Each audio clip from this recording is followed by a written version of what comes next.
Hello dear students, I am Sasikant Gupta and welcomes you on Pharma Vision Academy। आज हम पढ़ने जा रहे हैं आयोडीन वैल्यू। तो इससे पहले हमने देखा था acetyl value, saponification value, acid value.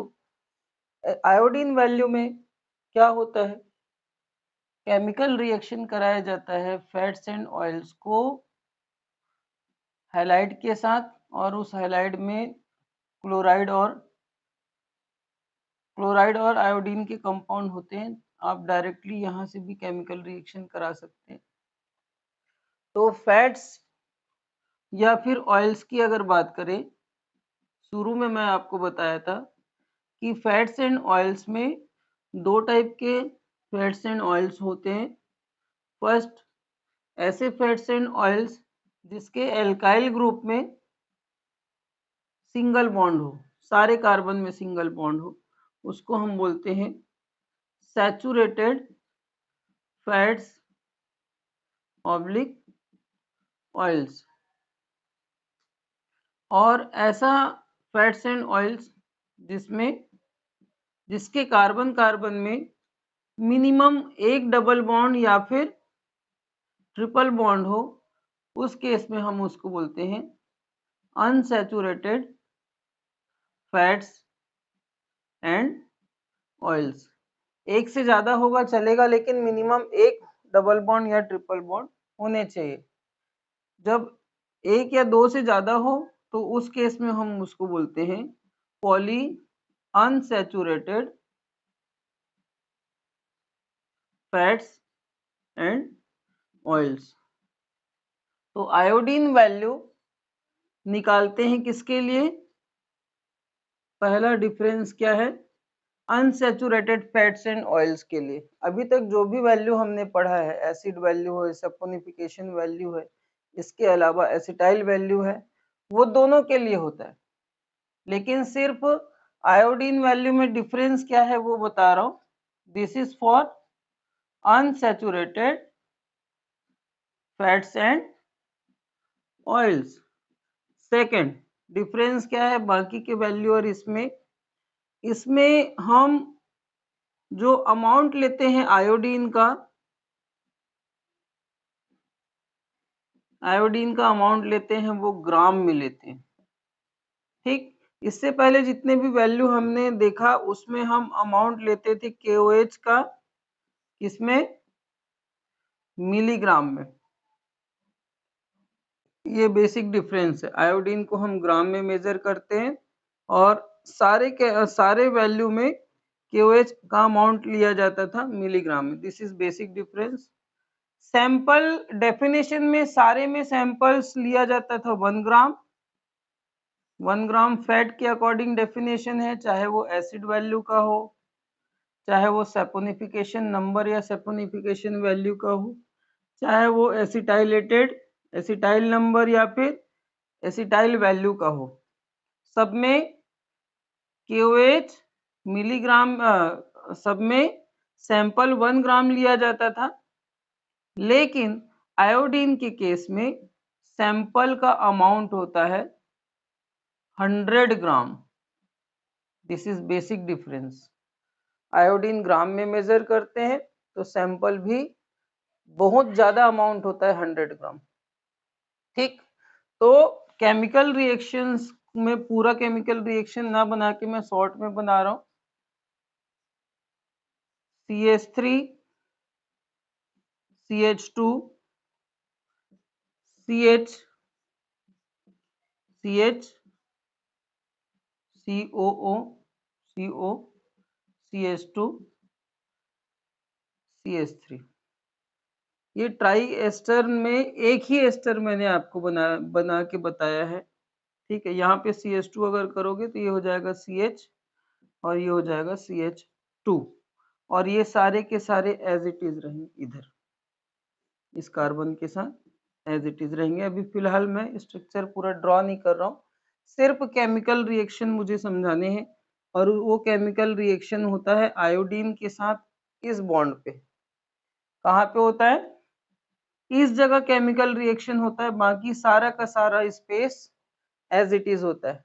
तो मैं सिर्फ इस स्पेस में केमिकल रिएक्शन करा रहा हूँ, फिर से बना रहा हूँ ऐसा कार्बन जिसमें डबल बॉन्ड हो, तो CH CH जहाँ पे अनसैचुरेशन है वहीं पे बता रहा हूँ। तो जब आप रिएक्शन कराते हो आयोडीन का, तो उसमें ये वाला बॉन्ड ब्रेक होता है जिसमें कार्बन की दोनों वैलेंसी खाली होती है, ठीक।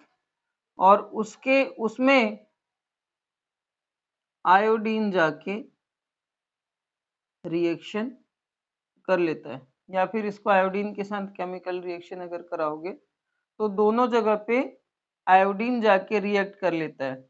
मीन्स पाई बॉन्ड ब्रेक होगा जिससे वैलेंसी क्रिएट होगी या फिर वैकेंट होंगी, और क्या ऐड होगा, आयोडीन आयोडीन। तो जितना आयोडीन उस पर्टिकुलर 100 ग्राम फैट के साथ एब्जॉर्ब होगा बोल सकते हैं, क्योंकि एब्जॉर्ब इसलिए बोल रहे हैं क्योंकि ऐड हो रहा है। This is the example of addition reactions. ऐसा रिएक्शन जिसमें कोई कंपाउंड या कोई मॉलिक्यूल जाके जुड़ जाता है दूसरे मॉलिक्यूल के साथ, तो ऐड होता है। तो ऐड को फिलहाल डेफिनेशन में हम एब्जॉर्ब बोल रहे हैं। तो amount of iodine absorb in 100 gram of fats known as iodine value, ठीक।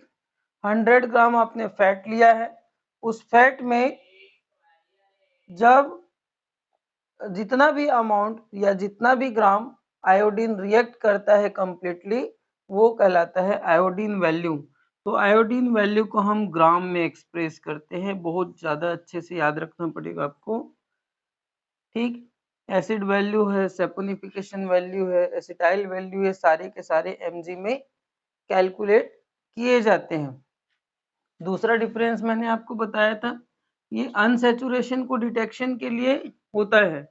इसका मतलब ये है, अभी फिलहाल एक ही डबल बॉन्ड था, अगर ज्यादा डबल बॉन्ड होगा उस कंपाउंड में, उस फैट्स एंड ऑयल्स में, जिसे हम बोलते हैं पॉली अनसैचुरेटेड, तो जितना ज्यादा डबल बॉन्ड होंगे, जितना ज्यादा डबल बॉन्ड होगा,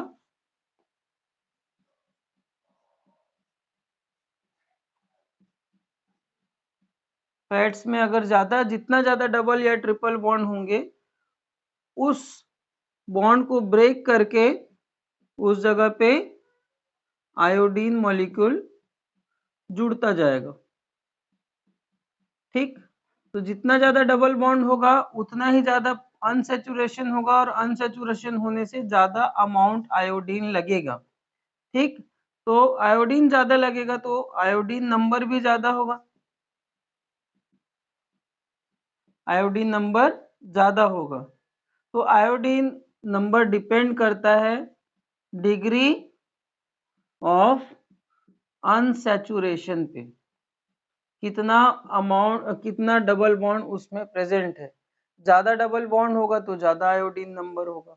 तो आयोडीन नंबर हम इसी बात को ध्यान मतलब फाइंड आउट करने के लिए निकालते हैं कि उस पर्टिकुलर अनसैचुरेटेड फैट्स में कितने ज्यादा अनसैचुरेशन है। सपोज कोई एमसीक्यूज में 3 टाइप के फैट्स दे दिए गए, 4 टाइप के फैट्स दे दिए, जिसका आयोडीन नंबर एक का 50 है, एक का 60 है, एक का 48 है, एक का 40 है। आपको स्टेटमेंट में दे दिया कि which fatty acid having more degree of unsaturation, ठीक। तो आपको हमेशा याद रखना है आयोडीन नंबर उसका ज्यादा होगा जिसका डिग्री ऑफ अनसैचुरेशन ज्यादा होगा। तो सबसे ज्यादा आयोडीन नंबर किसका है, ये 60। तो सबसे ज्यादा अनसैचुरेशन किसका होगा, आंसर बी आएगा। ठीक, किसी एग्जाम में अगर आपको ये पूछ दिया जाए कि यूनिट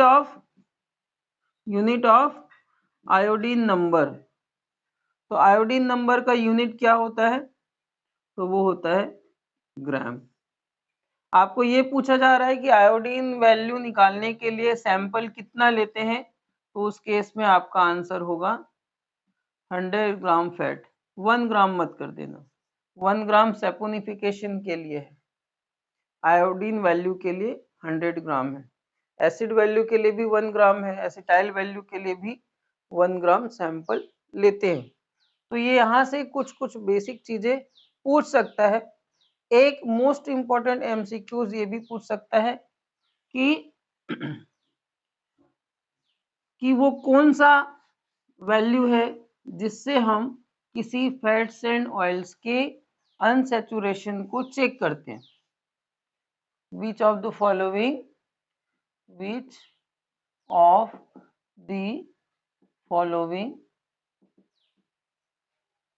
पैरामीटर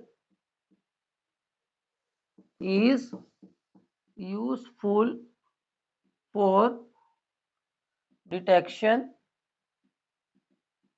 of unsaturation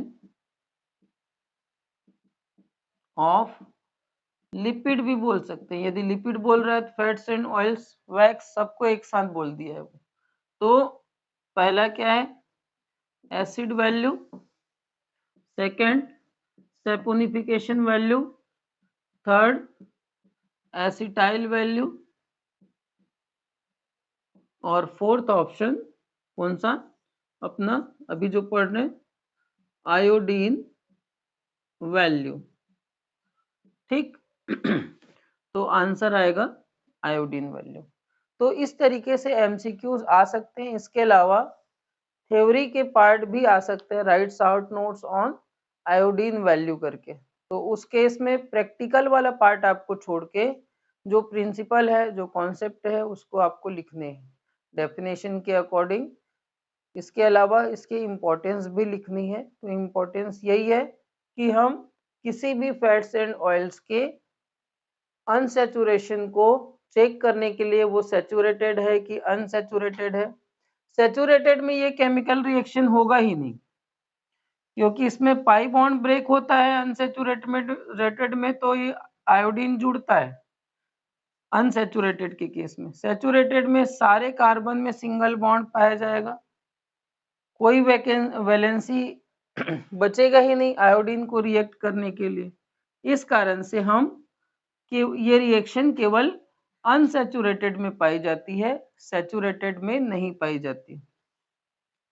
तो अगर कोई एग्जाम में आपको प्रैक्टिकल एग्जाम में 2 सैंपल दे दिया और दोनों में ये पूछ दिया है कि कौन सा सैचुरेटेड है कौन सा अनसैचुरेटेड है, तो आप कौन से मेथड अप्लाई करोगे, आयोडीन वैल्यू निकालने वाले मेथड से आप बता सकते हैं कि ये वाला सैचुरेटेड है और ये वाला अनसैचुरेटेड है।